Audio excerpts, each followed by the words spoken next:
Hello and welcome to Story Structure, an introduction with myself, Alette Willis, from restorylab.com.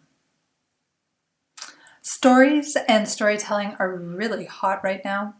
You will see them discussed all over the internet and off of the internet, with lots of people out there saying they have this formula, this story formula that you just need to apply and it's guaranteed to get you results.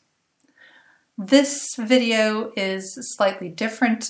I'm going to take you back to the basics of stories and storytelling so that you can make your own decisions about how to use these so-called formulas.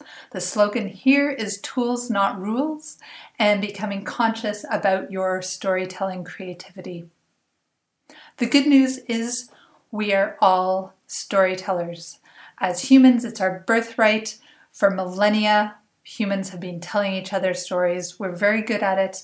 We do it constantly. And as I said, this is just about being more conscious about your story crafting and storytelling. At its most basic, a story is a form of communication with a beginning, middle, and end. We can get slightly more complicated by going back to secondary school, if you can think back that far. And at secondary school, you might have learned that a story is something with a plot, characters, a setting, and a theme. And I'm going to talk about all of these in more detail as we go through this video. If you've been paying attention, you already might have noticed that the basic definition with beginning, middle, and end is essentially the plot. So we can tie those two definitions together. The next thing to talk about are characters. You'll want more than one character so that there's interaction and things like that, but we'll focus here on the protagonist, your main character. It's important that you know what your protagonist's problem is at the beginning of the story, what they're trying to do at the beginning of the story, and what is at stake if they don't solve that problem, and what is at stake if they do solve that problem. What will happen to them if they solve the problem? Setting is where things take place, and I'm not going to say any more about that today. Theme, though, needs a little bit more explanation. The theme is the so what of your story. It's why should I bother to listen to the story as an audience? Why are you trying to share the story? What is the point of the story? It could be the moral or the message. It could be the atmosphere or an emotional journey that you're trying to take the audience on. Finally, it could be an idea or theory that you're playing with in writing this story. So heading back over to plot. First thing I want to say is to give your story a sense of unity, that's a sense of completion. It's important that your ending refers back to the beginning.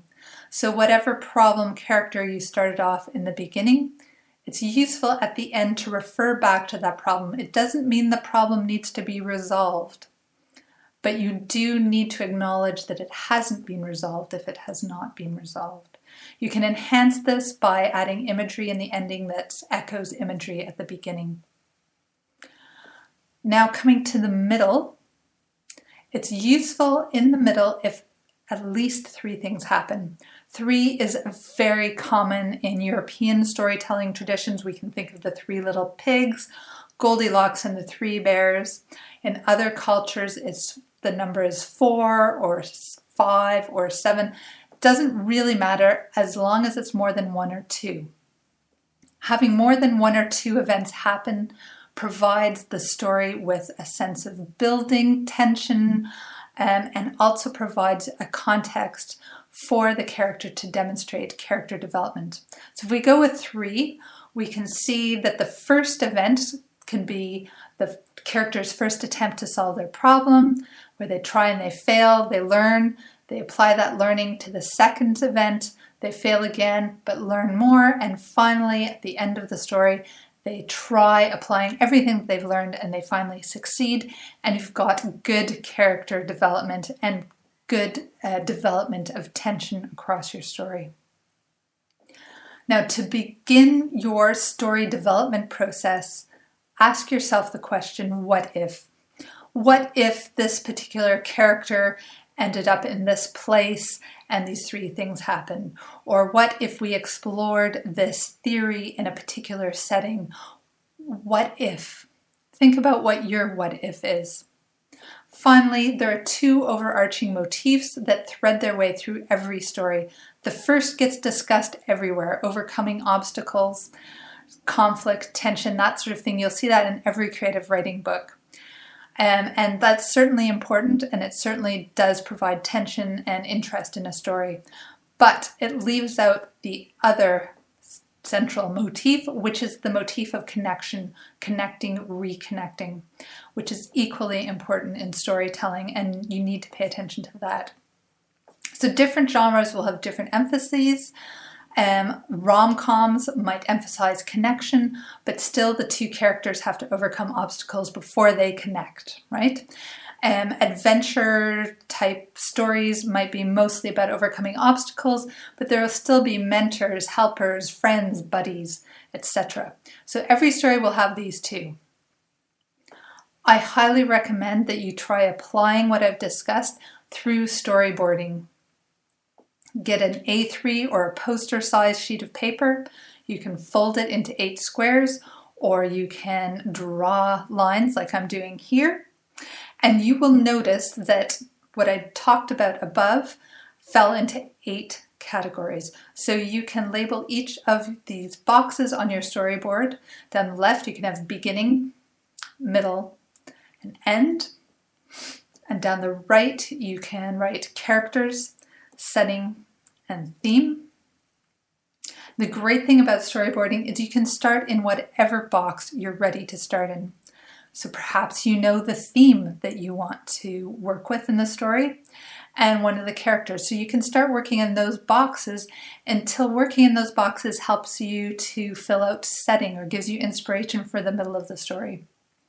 The bottom 2 boxes, leave those for the motif, overcoming obstacles, and reconnecting or connecting.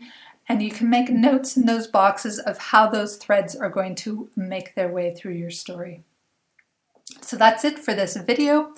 I hope that it's given you something to think about, and I hope it will help you get your story off the ground. So thank you very much for watching. This is Alette Willis from restorylab.com.